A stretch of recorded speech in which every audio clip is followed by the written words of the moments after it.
What is up, guys? It is Quinn here, back again with another video. Today I'm going to be going through my top 12 quarterback rankings. In the past 2 days, I've gone through my top 12 running backs, top 12 wide receivers. So today it's time to go through the quarterbacks. And I think once again, looking back at last year, I feel like there are a lot of very solid fantasy quarterbacks.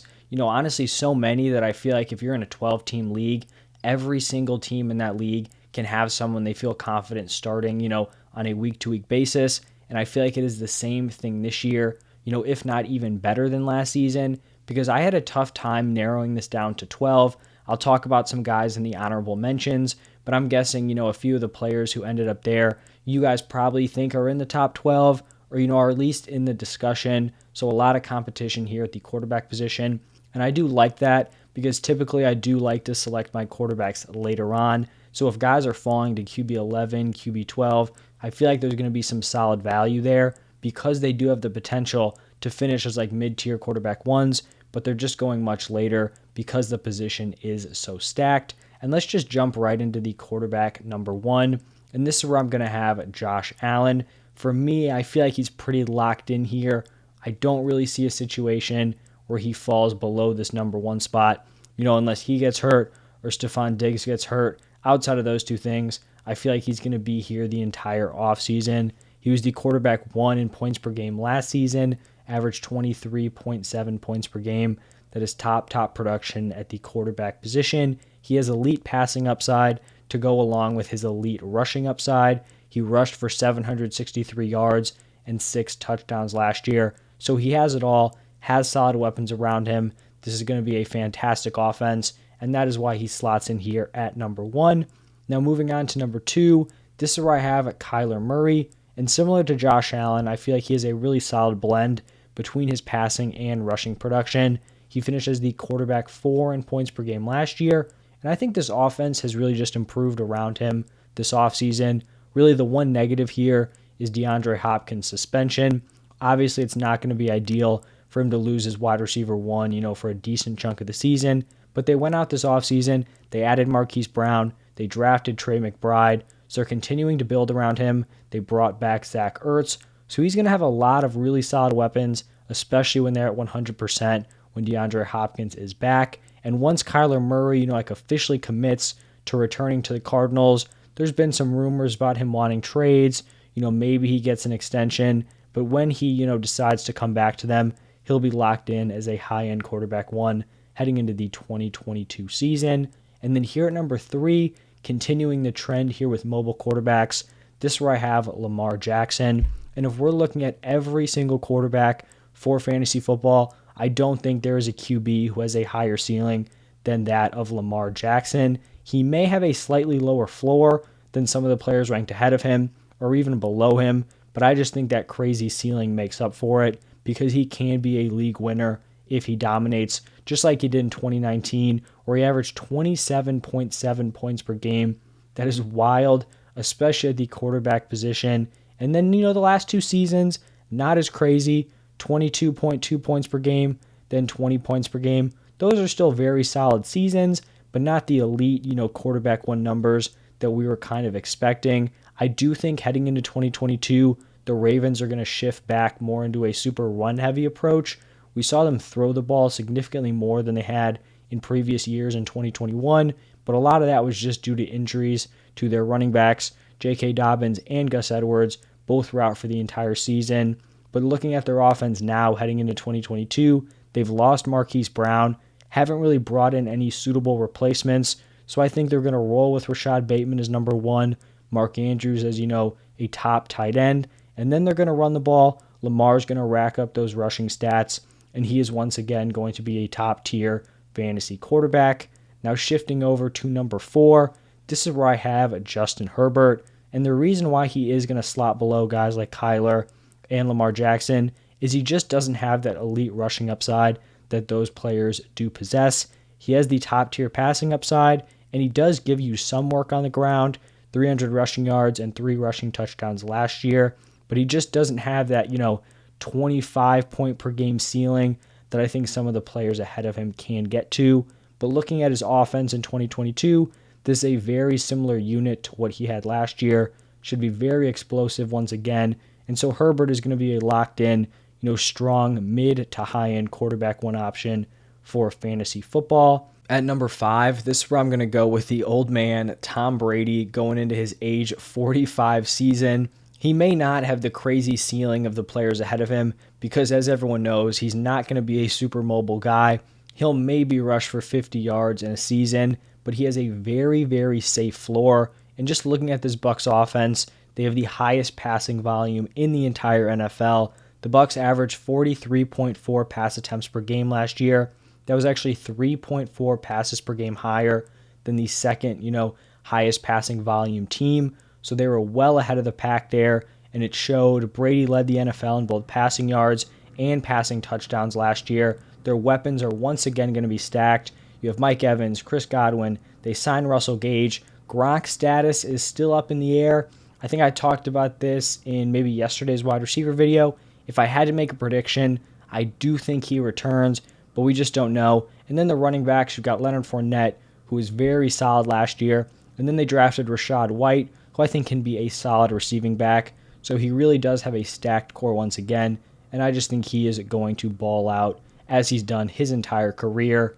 Now at number 6, I have Patrick Mahomes. And I'm probably not going to have many shares of him this year because I don't think he is going to fall to the QB6. I still see him ranked as like QB2, QB3, which I just think is too high because he is an elite quarterback, but he just does not have an elite supporting cast. The Chiefs have brought in guys like Sky Moore, Juju Smith-Schuster, MVS, but none of those guys are going to replace what Tyreek Hill did in that offense. So Kelsey's still there, but I just don't know if this supporting cast is going to, propel Patrick Mahomes to a high-end quarterback one finish because he's kind of in that same tier with Justin Herbert in terms of rushing production, where he can get, 300-plus yards, a few touchdowns, but it is not going to carry, his fantasy points. So that's kind of where I'm at here with Patrick Mahomes. And then at number 7, this may be a surprise for some people. Some people may think, he does deserve to be here. But at number 7, I have Jalen Hurts. And if he can maintain, the starting role for the entire season, I honestly don't see how he finishes lower than like a mid-tier quarterback one. Just looking back at last season, he was the quarterback 6 in points per game, and that was with a brutal supporting cast. And honestly, I don't even think he played that well. That really is just how important the rushing production is at the quarterback position. The Eagles went out and added A.J. Brown. Jalen Hurts, has a full year of starter experience, under his belt. So he's going into year 2, should be improved at least a little bit. We know he has that elite rushing upside, rushed for 784 yards and 10 touchdowns in just 15 games. Like, he is up there with Lamar Jackson levels on the ground, and that is great to see for fantasy football. Now, shifting over to number 8, this is where I have Russell Wilson. I do think I actually moved him up a few spots from the last time I did these rankings, but honestly, at this point, number 8 kind of on. I feel like a lot of these players are very interchangeable, and I wouldn't really, have a strong argument if you had Russ below a few of these guys. Maybe you've got Burrow, Stafford, Dak ahead of him. They're very, very close together. And just looking, at Russell Wilson on the Broncos, I kind of feel like people are acting like this is some amazing landing spot for him. I think it's solid. I feel like the Broncos' overall weapons have been oversold, especially for fantasy football. People are talking about Jerry Jeudy as like a back-end wide receiver 2, when really he hasn't done much in the NFL. Don't get me wrong, I think Sutton, Jeudy, and Tim Patrick are all very, very solid weapons, but it's not even comparable to what Russell Wilson had with DK Metcalf and Tyler Lockett. But what I think Russ will be able to thrive with this year is that looking back in the past 4 seasons for the Seahawks, last 4 seasons, the Seahawks have finished in the bottom half of pass attempts per game. They have one of the best quarterbacks in the NFL, and they were really just not letting him loose. I think the Broncos are going to let Russell Wilson sling it, and so he may not have the rushing production that he had early on in his career, but I think that passing volume can kind of propel him to a solid, mid-tier quarterback one finish. I think I already mentioned this player, but here at number 9, this is where I have Joe Burrow. He finished as the quarterback 10 in points per game last year, so you could argue, me projecting him to only finish one spot higher is not great. He could be higher, totally fair. Like I mentioned with Russ, these guys are very, very close. And this Bengals offense is only improving. I feel like I've talked about this in every video because I like Mixon. I like Jamar Chase. T. Higgins is a borderline wide receiver 1. So I just think this Bengals offense is going to be fantastic. All those players have another year of NFL experience. And the one big weakness in that overall offense was the offensive line. Burrow was getting lit up, sacked a ton, which obviously doesn't show up for fantasy, but you've got, increased injury risk. He's not having a ton of time to get the ball out. All that stuff is going to negatively affect him in the short and long term. But they went out this offseason, totally revamped that offensive line. So I think he's a very solid, high floor pick because he's not going to have crazy rushing production, but you know exactly what you're going to be getting out of him as a passer. And he has these solid weapons around him to complement his arm. At number 10, this is where I have Matthew Stafford. And I think him and Burrow are very, very close. They were back-to-back in their finishes. Matthew Stafford was the quarterback 11 in points per game. His wide receiver core is going to be a little bit different. No more Robert Woods. You've got Allen Robinson coming in. Cooper Kupp is obviously going to continue to be an absolute stud there. Maybe they bring back OBJ. Maybe they don't. Either way, I think those two, are more than suitable. Plus, OBJ would be coming back very late in the season.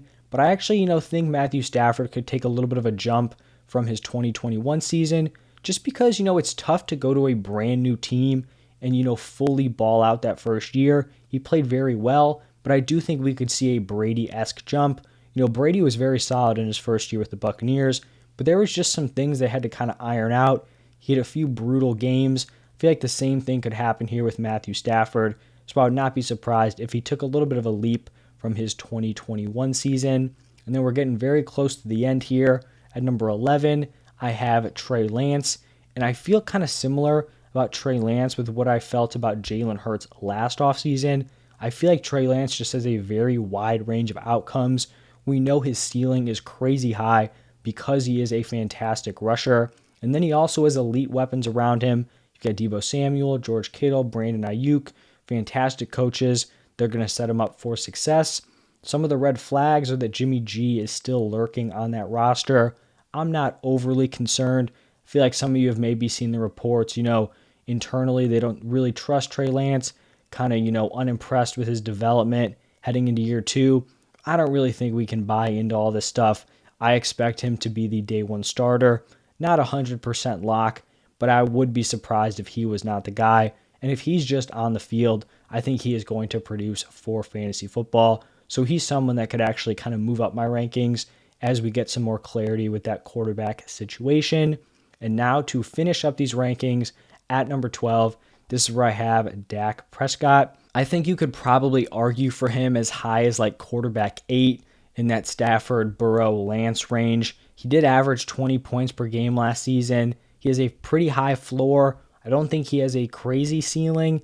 Wasn't super mobile coming back from that brutal ankle injury. But just looking at this Cowboys offense, where I think guys like Burrow and Stafford are taking steps forward in their offense, I feel like the Cowboys offense kind of regressed. The offensive line lost a few pieces. They did address it in the draft, but I still think it's a net loss for that unit. Plus, Dak Prescott lost Amari Cooper to the Browns, so that is a pretty solid deal there.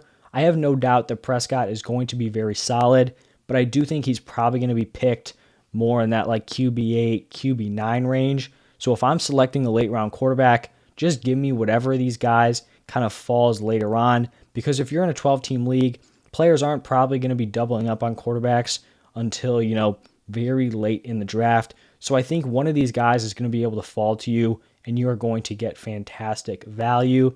And then I do just want to talk about 2 honorable mentions. It's going to be Deshaun Watson and Aaron Rodgers. For Deshaun Watson, if he has no suspension this year, he would shoot up to like a mid to high end quarterback 1. When he is on the field, he absolutely balls out. He was fantastic in his season with the Texans prior, to this last year where he sat out, and that was with just no one around him. So he has a much improved unit around him. It really is just going to come down to that suspension, because if he's out like 6 to 8 games, that's a pretty big hit to his fantasy stock, and you're just not even going to be drafting him, anywhere close to a top 12 guy. And then Aaron Rodgers, we know he is wildly talented, My problem is I just don't really love the core he has around him. He goes from having Devontae Adams as wide receiver one to now that spot is kind of wide open. Is it Christian Watson? Is it Alan Lazard? I do think LaFleur does a great job of getting, wide receivers touches, manufacturing open space for them. But I just don't know with all these other quarterbacks. Like, there are no bad quarterbacks in this top 12. I guess maybe you could argue you don't know about Lance, maybe Hurts, but they have that rushing production. When we're talking about the pocket passers, you've got Matthew Stafford, you have Joe Burrow. These are guys who have stacked offenses around them. I just don't think you can say the same about Aaron Rodgers. Maybe they make a few moves prior to the season, and then I'll adjust. But right now, he's going to be on the outside looking in of my top 12. And now let's just quickly run through these rankings one more time. Number 1, Josh Allen. Number 2, Kyler Murray. Number 3, Lamar Jackson. 4, Justin Herbert. 5, Tom Brady. 6, Patrick Mahomes. 7, Jalen Hurts. Number 8, Russell Wilson. 9, Joe Burrow. 10, Matthew Stafford. 11, Trey Lance. And then wrapping it up here at number 12, Dak Prescott. If you guys stayed all the way till the end of this video, thank you so much for the support. If you did enjoy, please do me a huge favor, hit that like button and subscribe to the channel. And then if you haven't seen my other rankings, running backs and wide receivers, go check those out. And then stay on the lookout tomorrow. I'll have my top 12 tight ends. Thank you guys, and I'll see you in the next one.